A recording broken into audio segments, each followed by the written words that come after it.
sociais para expressar e preservar sua fé. Mas com o tempo, essas estruturas alteram os relacionamentos na sua comunidade através do processo chamado institucionalização. Então, o que é que nós vamos ver nessa lição de hoje? Nós vamos ver que a igreja, ela começou a crescer, ela começou a se expandir. Então, ela, ao expandir-se, ela começou a necessitar de se tornar uma instituição. Exemplo, foi instituído os diáconos para que tomasse conta dos órfãos, das viúvas, enfim. Foi instituído a obra social, foi instituído a pregação do Evangelho, foi instituído, enfim, várias e várias outras coisas que levaram a igreja a sair das quatro paredes e tomar uma noção de mundo. É tanto que após a morte de Estevão, a Bíblia diz que os discípulos foram dispersos por vários e vários outros lugares pregando o Evangelho. Então foi isso que aconteceu com a Igreja de Cristo. Como um corpo, ela estava se tornando carecida de cuidados necessários. Além disso, o crescimento exponencial de seus membros exigia a organização de sua dinâmica de adoração, ensino, proclamação e serviço diferente de tudo o que os novos crentes estavam acostumados. Várias questões tiveram de ser definidas ou redefinidas, assinadas e orientadas, porque tudo era novo. Todos estavam vivendo em novidade de vida. Então, tudo era novo. Todos estavam vivendo em novidade de vida naquele exato momento.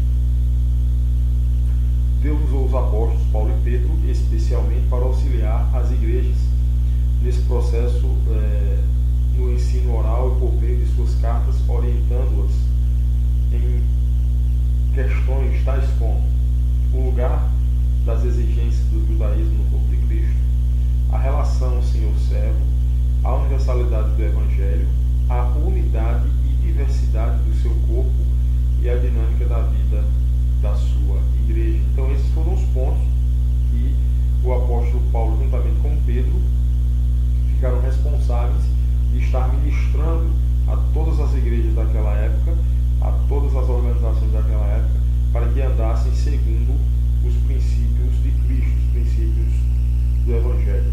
Então essa foi a nossa introdução.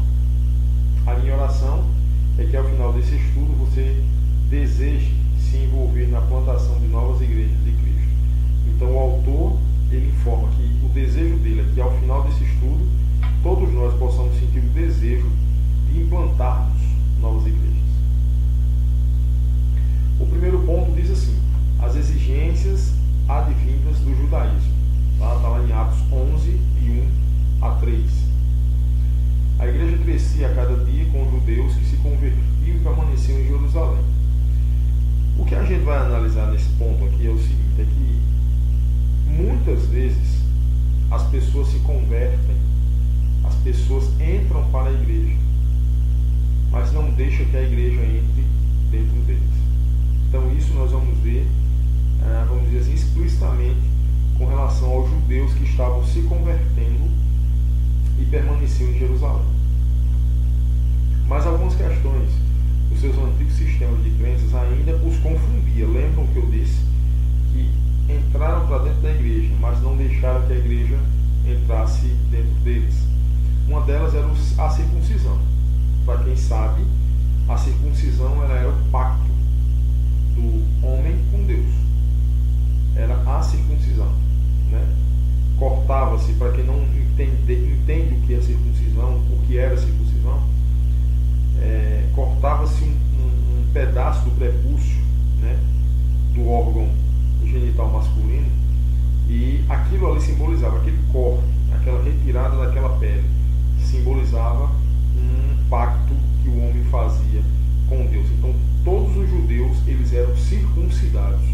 Então eles tinham em mente que a circuncisão era algo que levava até Deus. Inclusive até no Velho Testamento era dessa forma. Na lei mosaica era dessa forma. Agora, através da cruz de Cristo, isso aqui não existia mais. Os judeus souberam do que aconteceu com Cornélio e questionaram Pedro por entrar e comer em sua casa. Até então, eles já estavam aceitando os judeus convertidos. Mas quanto aos gentios, isto era inadmissível, a não ser que passassem pela circuncisão e se mantivessem puros segundo os antigos critérios do judaísmo. Se os gentios eram impuros, como Pedro podia se associar com eles? Então, entra nesse ponto aqui o seguinte: os judeus, eles estavam até aceitando que outros judeus se convertessem, mas eles não aceitavam de forma nenhuma que os gentios fizessem parte dessa comunidade. Por quê? Porque para eles os gentios eram imundos. É tanto que nós vimos na lição passada que Pedro, ele viu aquele lençol, descendo do céu pelas quatro pontas, onde tinha todos os animais, répteis, quadrúpedes, enfim. E uma voz dizia assim: Pedro, mata e come. E Pedro disse: Senhor, não comerei aquilo que é imundo. E a voz disse: não diga que é imundo aquilo que Deus purificou. Então aquela visão foi justamente exemplificando que Deus não faz acepção de pessoas. Então era isso que ele queria falar com aquele povo agora. Tá? Os judeus acreditavam que era o povo escolhido. Porém, Deus ele tinha escolhido um outro povo que o amasse em espírito e em verdade. E muito menos como entrar em suas casas. E pior ainda, como se sentar à sua mesa e comer seus alimentos impuros. Então, eles questionaram Pedro por isso. Pedro, quando foi acompanhado por aquele povo ali de Cornélio, a Bíblia diz que Pedro entrou na casa deles, a Bíblia diz que Pedro festejou com eles, a Bíblia diz que Pedro comeu na mesa deles, e eles achavam isso ridículo, porque para eles eram impuros. Agora, uma coisa que eu gostaria que os irmãos prestassem atenção aqui, e amigos também. Muitas vezes nós criticamos as pessoas porque veneram imagem de escultura. E quem lê a Bíblia Sagrada sabe que é pecado. Deus não apoia. Deus não aceita determinada veneração. A Bíblia diz que a glória que é dele, ele não dá a ninguém. Nem o seu louvor às imagens de escultura. Mas uma coisa nós temos de ver: apesar de estar errado, pessoas que agem dessa forma, elas têm um histórico de vida de adoração aquilo ali. Foi passado do avô para o pai, do pai para o filho, do filho para o neto. E eles entendem que aquilo ali é correto, como os judeus entendiam que a circuncisão naquele exato momento era correta. Então muitas vezes a gente fica julgando porque pessoas fazem isso ou fazem aquilo. Mas nós temos que ver as origens, o que é que essa pessoa fazia desde a sua infância. Para mim hoje, me ajoelhar aos pés de uma imagem de escultura é algo que eu não vou fazer nunca, porque eu nunca fiz isso. Então para mim é muito fácil dizer: eu não vou adorar uma imagem. Mas para aquelas pessoas que vêm desde a sua infância adorando e venerando, hoje aceitam o Evangelho, elas entendem que é um erro. Porém, para que elas deixem aquilo, vai demorar um determinado tempo. Por quê? Porque o costume vem acompanhando a sua trajetória de vida. Da mesma forma os judeus daquela época vinham acompanhando junto deles, alguns convertidos, mas vinham acompanhando junto deles o quê? Vamos dizer assim, a tradição, o que eles aprenderam, o que eles viveram. Então isso é uma coisa que a gente vai ver no decorrer de toda a lição. Devemos lembrar aqui que eles não estavam sendo orgulhosos, eles se sentiam cumprindo a lei de Moisés. Eles pensavam que estavam certos, eles pensavam que estavam cumprindo a lei de Moisés. A circuncisão era, de fato, uma marca de pureza de raça do judaísmo. De repente, eles se viam diante de uma questão absolutamente antagônica na sua compreensão. Como o mesmo Deus que havia decretado um meio de identificação do seu povo, estava promovendo a desobediência. Então eles tinham na mente o seguinte: como é que Deus ele ordena uma coisa que Deus ordenou, a circuncisão no passado, e como é que Deus está aprovando ou promovendo a desobediência? Mas eles não entenderam aqui nesse momento, eles não estavam entendendo que a cruz de Cristo foi a divisão. O que ficou antes da cruz é como a Bíblia chama, Paulo chama lá numa das suas cartas que foi sombra das coisas futuras. Tudo que se fazia no Velho Testamento era apontando para Cristo. Se os irmãos puderem analisar o tabernáculo, os utensílios que tinha dentro do tabernáculo formavam uma cruz, simbolizando Cristo. Né? O cordeiro simbolizava Cristo. A Páscoa simbolizava Cristo. Enfim, todos aqueles utensílios que eram utilizados no Velho Testamento, com relação ao cerimonial, às leis, chegavam num ponto que era Cristo. Então eles não entendiam isso ainda. Eles pensavam que aqueles homens, os apóstolos, e principalmente os gentios, estavam desobedecendo, porque não eram circuncidados. No caso, os apóstolos sim, né, porque eram judeus. Agora a questão dos gentios, eles não aceitavam de jeito nenhum. Então para eles ainda faltava determinada coisa. Eu coloco um comentário aqui ao lado. Encontramos aqui um problema. Os judeus entraram para a igreja, porém não deixaram que a igreja entrasse neles. Estavam certos em cumprir a lei de Moisés, porém esqueceram que diante da cruz tal lei não tinha serventia nenhuma. Então, diante da cruz de Cristo, todos aqueles rituais, todos aqueles ritos, todas aquelas tradições não tinha mais serventia. A cruz de Cristo, o sacrifício de Cristo foi suficiente. O segundo ponto, a verdadeira visão de Deus a seu servo. Está lá em Atos 11, de 4 a 14. Todos conheciam o caráter forte do apóstolo Pedro e suas convicções. Portanto, ninguém melhor na ocasião para transmitir o ensino do Senhor sobre o seu poder de tomar o que é profano e sagrado. Nesse ponto nós vamos ver aquela visão que Pedro teve, né, como eu falei anteriormente, das quatro pontas do lençol descendo, com animais no meio daquele lençol, e a voz mandava que ele matasse, comesse, e ele disse que não iria, na sua boca não iria colocar nada que fosse puro, impuro ou comum. Né? Separado para ele, Pedro foi o homem escolhido por Deus para aprender essa lição e ensiná-la a seus irmãos judeus. A partir do versículo 4, Pedro começou a discorrer sobre 1. A visão que teve enquanto orava do lençol cheio de animais considerados imundos pelos judeus. Então, todos aqueles animais que desceram naquele lençol, naquela visão, pelos judeus eram considerados imundos. Então, Pedro teve aquela visão daquilo ali. O segundo ponto, a ordem que foi dada para comer aqueles animais. Pedro ele teve de falar para os judeus que ouviu uma ordem, ouviu uma voz ordenando que ele matasse e comesse. O terceiro ponto, a sua recusa, quando ele disse, não entra na minha boca nada que seja imundo ou comum ou impuro. Quarto, a demonstração do Senhor, confirmando o que Deus queria ensinar e fazer.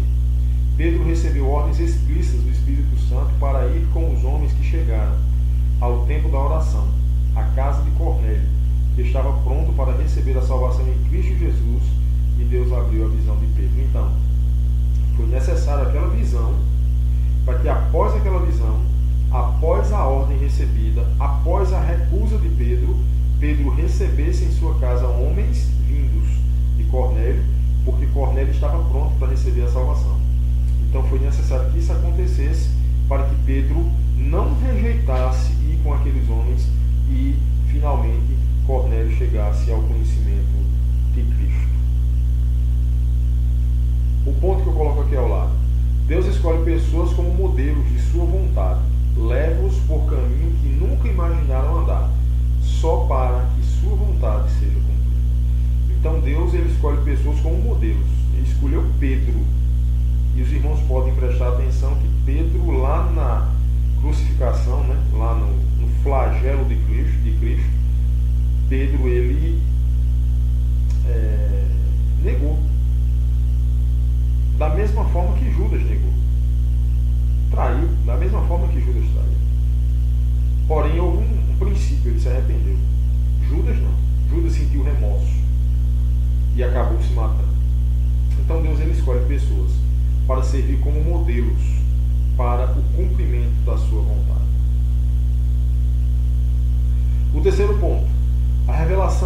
universalidade do Evangelho. Está lá em Atos 11, de 15 a 18. Tanto a Pedro como a Paulo foi revelado o mistério de Deus. Esse é o mistério que em outras gerações não foi manifestado aos homens, da forma que se revelou agora no Espírito aos seus santos apóstolos e profetas. O selo da salvação. O Espírito Santo de Deus foi dado aos da casa de Cornélio, assim como havia descido sobre os apóstolos no princípio. E no versículo 17 lemos o arrazoado de Pedro. O arrazoado de Pedro, caso houvesse alguma dúvida entre os parentes daquela reunião dos apóstolos. Portanto, se Deus lhe concedeu o mesmo dom que concedera também a nós, ao crermos no Senhor Jesus Cristo, quem era eu para que pudesse me opor a Deus? Então, Pedro aqui ele já começa a dizer, rapaz, se Deus, que é soberano, está acima de todas as coisas, Ele quis dar do seu Espírito, Ele quis dar porção do seu Espírito a esses homens gentios, quem sou eu para me opor a Deus? Ele quis dizer isso, quem somos nós? Uma coisa que eu acho muito errada, e eu sempre falo isso nas lições que eu estou ministrando, é que eu sou batista, e acredito que a maioria das pessoas que acompanham esses slides, essas lições, são também pessoas batistas, são irmãos batistas. Mas uma coisa que eu fico muito triste é o seguinte, que muitas vezes um irmão assembleiano, cheio do poder de Deus, um homem de fé, um homem de Deus, muitas vezes esse homem vem e Deus permite que ele venha pregar na minha igreja que é batista. E muitas vezes eu que sou batista, ou o meu pastor que é batista, não aceita. Por quê? Porque é alguém assembleiano. E eu pergunto, se Deus mandou o camarada pregar lá, o que é que a gente vai fazer? Se Deus permite, se Deus quer que aquela pessoa, mesmo sendo assembleiano, venha trazer uma mensagem vinda dele para mim, e eu vou me opor a Deus? Então Pedro falou da mesma forma aqui. Bem, eu vi isso acontecer, então eu não vou me opor a Deus de forma nenhuma. Quem sou eu? Diante das palavras do apóstolo Pedro, eles compreenderam o grandioso amor de Deus para com todos os povos, se tranquilizaram e glorificaram a Deus. Então os judeus entenderam o que Pedro falou e disseram assim, rapaz, ele está certo. Quem somos nós para nos opormos contra Deus? Não somos nada, devemos deixar Deus fazer a vontade dele. Cada vez que a palavra é ensinada com sabedoria e fidelidade, há entendimento e obediência, e Deus é glorificado. Quando a palavra é pregada com sabedoria, o nome de Deus é glorificado e vidas são alcançadas. Então, quando a palavra de Deus é pregada com sabedoria, primeiramente, o nome dele é glorificado e vidas são salvas. Muitas vezes nós estamos impedindo que a palavra de Deus chegue em determinado local por dogmas, por preceitos, por doutrinas, enfim, de homens, esquecendo muitas vezes a doutrina divina. Então é isso que acontece de errado muitas vezes no meio da igreja de Cristo. O quarto ponto, o princípio do nosso sistema congregacional, de congregação, né? Está lá em Atos 15, de 1 a 21. O assunto da circuncisão versus salvação voltou a ser discutido na igreja em Jerusalém, depois de algum tempo, e o que motivou tal discussão foi a chegada de judeus convertidos na nova igreja em Antioquia, ensinando que os irmãos deveriam se circuncidar para receber a salvação. Eu deixei isso aqui grifado, por quê? Porque alguns irmãos judeus convertidos chegaram na igreja de Antioquia e começaram a colocar regras de homens, dizendo que para que eles fossem salvos era necessário que eles se circuncidassem. E eu quero fazer um comparativo dessa afirmação da revista com os nossos dias atuais.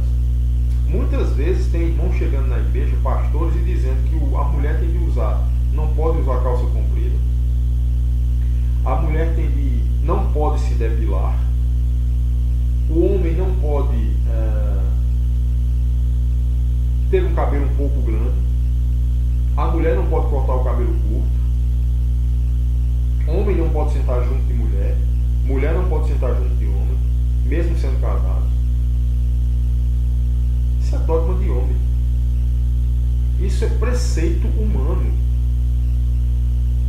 Deus ele não quer saber se a mulher veste uma calça comprida.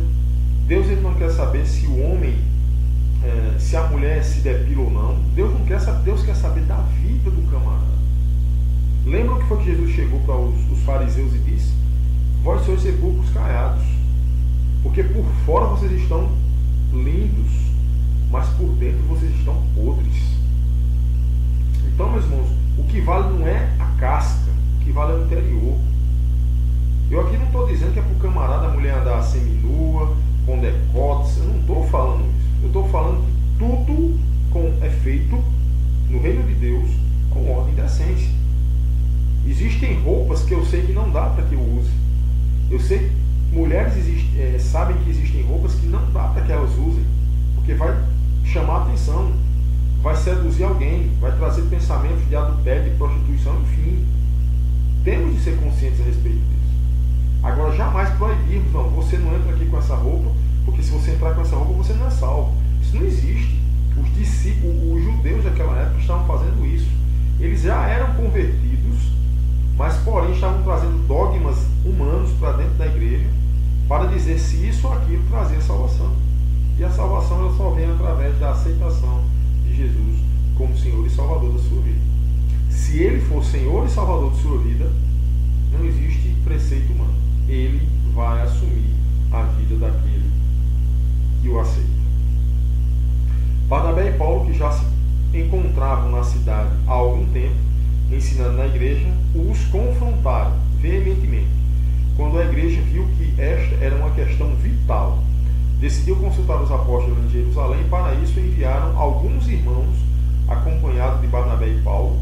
Ao chegarem eles, apresentaram a situação e então se levantou um grande questionamento entre alguns fariseus convertidos que também questionavam a salvação sem a obediência à lei de Moisés.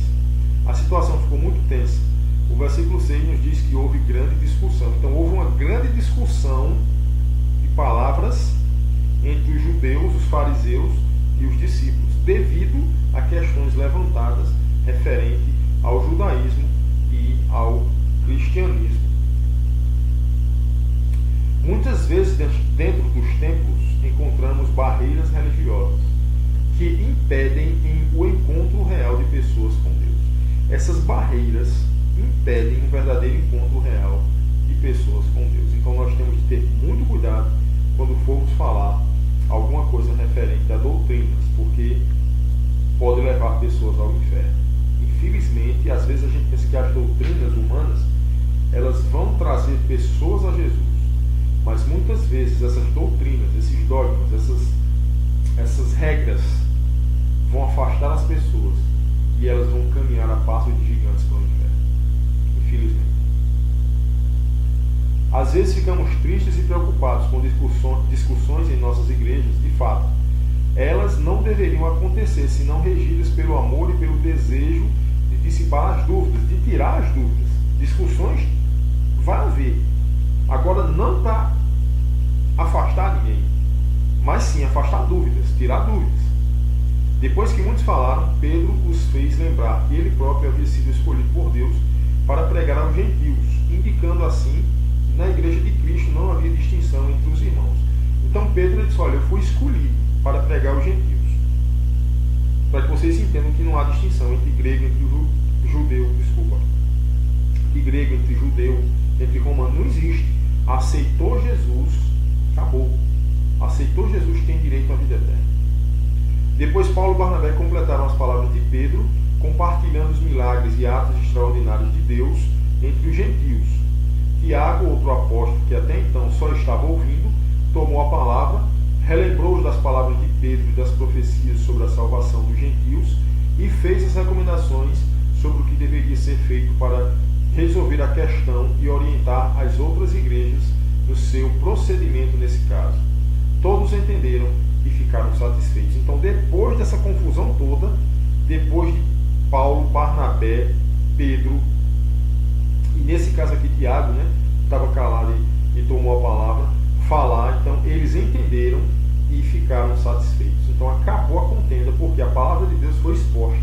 A palavra de Deus ela foi colocada como no pódio, no lugar mais alto, que é o lugar que a palavra de Deus tem que estar. O que foi que Paulo disse? Se um anjo do céu descer e pregar outro evangelho que não seja este, que já está posto, esse evangelho que nós aprendemos, seja considerado anátema, seja considerado maldito. Com sabedoria e orientação do Espírito Santo, os apóstolos definiram o modelo que se tornou o princípio do sistema congregacional da Igreja de Cristo. Um problema levantado por irmãos de uma mesma igreja é levado para ser solucionado pela liderança.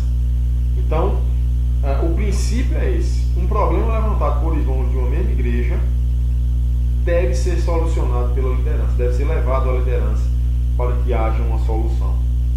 2. A liderança deve ser constituída de homens idôneos para analisar a questão. A liderança tem de ser pessoas idôneas, pessoas inteligentes, pessoas cheias do Espírito Santo para analisar a questão. 3. Toda a congregação da igreja participa do processo de decisão. Culto administrativo. Eu fico pensando como é que existem igrejas por aí, que o dinheiro é na mão do pastor, que o culto é na mão do pastor, que as decisões é na mão do pastor. O pastor que eu estou dizendo, o líder, né? E não há a participação da massa, dos membros, não existe. Então, toda a congregação da igreja deve participar do processo de decisão. Por isso que na Igreja Batista, na denominação Batista e em outras denominações sérias também, existem cultos administrativos para que assuntos sejam levantados, sejam tratados e resolvidos, primeiramente diante de Deus e segundo diante dos homens. 4. A igreja executa a decisão. A igreja é soberana. A igreja, ela executa a decisão. Então a igreja é soberana para isso. Tudo foi resolvido com diálogos dentro das Escrituras e pelo testemunho de muitos que vivenciaram verdadeiros encontros com Deus e não com pancadarias. Então, hoje, infelizmente, quando se vai resolver alguma coisa dentro de igrejas, dentro dos templos, é muito mais fácil haver pancadarias, discussões, palavras chulas, palavrões. Infelizmente isso acontece. Do que um consenso dentro da palavra de Deus. Um consenso sábio, um consenso de pessoas que entendem o que é o verdadeiro Evangelho de Cristo. Mas infelizmente isso acontece, não deveria acontecer. O quinto ponto, a orientação para novas igrejas que surgem, está lá em Atos 15, de 22 a 35. As orientações foram registradas numa carta a dois irmãos influentes na igreja, Judas Barsabás e Silas. Foram designados para acompanhar Barnabé e Paulo de volta a Antioquia com a resposta. Tudo se reuniu em 3 recomendações. Então, esses irmãos, Judas e Silas, foram designados para acompanhar Barnabé e Paulo de volta a Antioquia, com a resposta daqueles questionamentos, onde se resumiu em 3 recomendações. A primeira, abstenção de carne sacrificada aos ídolos. Ele quis dizer o seguinte: não façam isso, abstenham-se de carne sacrificada aos ídolos. O que é carne sacrificada aos ídolos, meu irmão? Será que é aquela carne que é sacrificada a um ídolo? Será que é aquela carne que a gente passa numa encruzilhada e vê lá uma galinha, um frango, sei lá, no meio de velas de bebida? Será que é isso? Se nós formos analisar aquela questão lá de Daniel na Babilônia, Daniel tinha a comida do rei, era a melhor comida, as melhores especiarias que existiam, era aquela comida. Mas Daniel disse: eu não vou me contaminar, porque a melhor comida que existia era, na verdade, oferecida ao Deus da Babilônia, a um dos deuses ou aos deuses da Babilônia. Então, Daniel, eu não vou me contaminar com isso aqui. A abstenção de carne sacrificada aos ídolos significa dizer: abstência daquilo que não é consagrado a Deus. Abstência disso. É isso a recomendação. 2. Abstenção de sangue da carne de animais sufocados. Se os irmãos entenderem bem a questão do sacrifício, o animal não podia ser sufocado, porque o sangue iria ficar preso dentro dele. Então teria do sangue sair e o animal morresse através de verter todo o seu sangue. Então, abstenção de sangue de carne de animais sufocados não era abominação, não comesse, pecado. 3. Abstenção de imoralidade sexual, adultério, prostituição, fornicação. Então, são essas coisas, esse tripé aqui, que Barnabé e Paulo levaram a Antioquia a resposta, dizendo assim: vocês têm que ter cuidado com isso. Não é com aquelas bobagens lá, não. Tem que ter cuidado com isso aqui. Isso aqui contamina o outro. Tá? Mas aquilo ali não. Então, são esses 3 pontos que foram levados como resposta, tá? Por Barnabé e Paulo, ao chegarem em Antioquia, levaram essa resposta. O versículo 31 nos conta sobre a alegria dos irmãos por terem sido aceitos e fortalecidos pelas palavras de fortalecimento enviadas pelos seus irmãos. Como é importante uma palavra de estímulo. Conclusão. 2 lições preciosas são realçadas nesses capítulos. A primeira, a contextualização crítica do Evangelho. Do versículo 1 ao 32, temos o princípio da contextualização crítica sendo estabelecido na igreja em Jerusalém como modelo para todas as igrejas. O missionário transcultural, ou seja, aquele que vai pregar o Evangelho em outra cultura, sempre vai deparar com situações semelhantes às que acabamos de estudar. Mas ele tem consigo o mesmo espírito que habitava nos apóstolos e nos crentes do primeiro século. O mesmo ensino e o mesmo poder que poderá solucionar qualquer questão ou esclarecer qualquer dúvida que o novo convertido possa ter. O que aconteceu na igreja de Jerusalém e na igreja de Antioquia foi o discipulado propriamente dito. As pessoas estavam entrando no reino de Deus e precisavam aprender como ser cidadão desse reino. Então, o que é que fala aqui sobre o missionário transcultural? É aquele que sai da sua determinada cultura brasileira, e vai ser missionário na África, uma cultura totalmente diferente. Totalmente diferente. Mas nem por causa disso ele vai deixar de pregar o Evangelho, e as pessoas que vão entrar no reino vão ter de se habituar com este novo reino. Então, a contextualização crítica do Evangelho é a nossa primeira lição que aprendemos. Isto é semelhante ao exército. Quando o jovem vem de sua casa para o quartel, ele vem com costumes de sua casa, porém necessita adaptar-se às regras do quartel. Então, não tem muito o que a gente discutir aqui. Tá? Quem sabe o que é um exército, um quartel, sabe muito bem que meninos lá dentro se tornam homens. Porque lá não tem o carinho da mãe, não tem o mimo da mãe, do pai, não. Lá eles são treinados para sobreviverem a qualquer situação. Então fica essa informação aí. A segunda lição, a necessidade de unidade entre os que são enviados. Quando os missionários que trabalham juntos não estão afinados com as crenças e os ensinos do Senhor, a igreja sofre. Mas quando há unidade, a igreja se alegra e cresce. Então, quando os missionários eles não estão afinados com as crenças e os ensinos de Cristo, a igreja sofre. Mas quando há unidade, a igreja se alegra e cresce. O campo missionário é o lugar onde pessoas vivem longe de Deus. É, portanto, um lugar onde a vida é regida por outras leis, por ensinos estranhos à palavra do Senhor. Então, o campo missionário, as pessoas vivem longe de Deus. Lá ninguém conhece a Deus. São regidos por outras leis e por ensinos estranhos, diferentes da palavra de Deus. Então, a gente tem que entender que a gente vai encontrar muito isso por aí. A igreja deve estudar com todos os membros cada dúvida que se levanta sobre o viver cristão, para que possa haver crescimento. A unidade é indispensável para o crescimento da igreja. Sem unidade não existe crescimento, e sim inchaço. Existem igrejas hoje gigantescas. Não são igrejas que estão crescendo, são igrejas que estão inchando. E isso não é reino de Deus. Então essa foi a nossa lição de hoje, tá? Que Deus os abençoe.